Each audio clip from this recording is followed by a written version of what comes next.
সচিবালয়ে আগুনের ঘটনায় তদন্ত কমিটি গঠন করা হবে বলে জানিয়েছেন স্বরাষ্ট্র উপদেষ্টা লেফটেন্যান্ট জেনারেল মোহাম্মদ জাহাঙ্গীর আলম চৌধুরী। বৃহস্পতিবার সকাল ৯টায় সচিবালয়ের সামনে এক ব্রিফিংয়ে এই কথা জানান তিনি। স্বরাষ্ট্র উপদেষ্টা বলেন, আগুন লাগে ৬ষ্ঠ তলায়।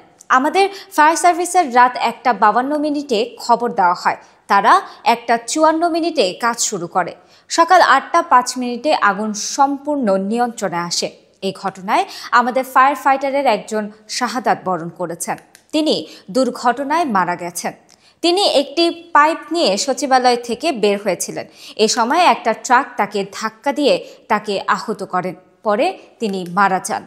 তার সঙ্গে আরও ২ থেকে ৩ জন আহত হয়েছেন। তারা সবাই সুস্থ আছেন। তিনি বলেন, আগুনের ঘটনা তদন্তে আমরা একটি কমিটি গঠন করে দিচ্ছি। ক্যাবিনেট সচিব এবং স্বরাষ্ট্র সচিবকে অলরেডি নির্দেশনা দেওয়া হয়েছে। হাই পাওয়ারের একটি তদন্ত কমিটি করার জন্য বলে দেওয়া হয়েছে।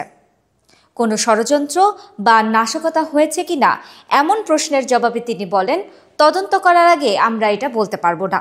ইনভেস্টিগেশনের পরে আমরা বলতে পারবো।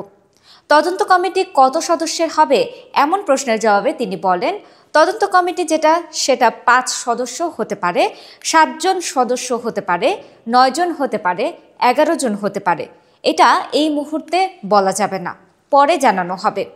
আগুনের উৎস সম্পর্কে তিনি বলেন, তদন্তের পরে এটা বলা যাবে।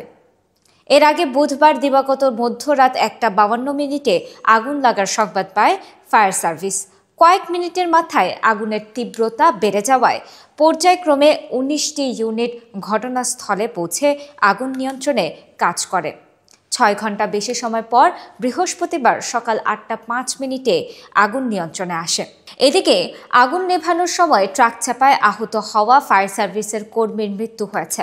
নিহত ফায়ার ফাইটারের নাম মোহাম্মদ সোহানুজ্জামান নয়ন।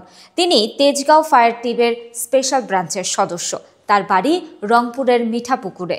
তিনি ২ বছর ধরে ফায়ার সার্ভিসে কর্মরত রয়েছেন।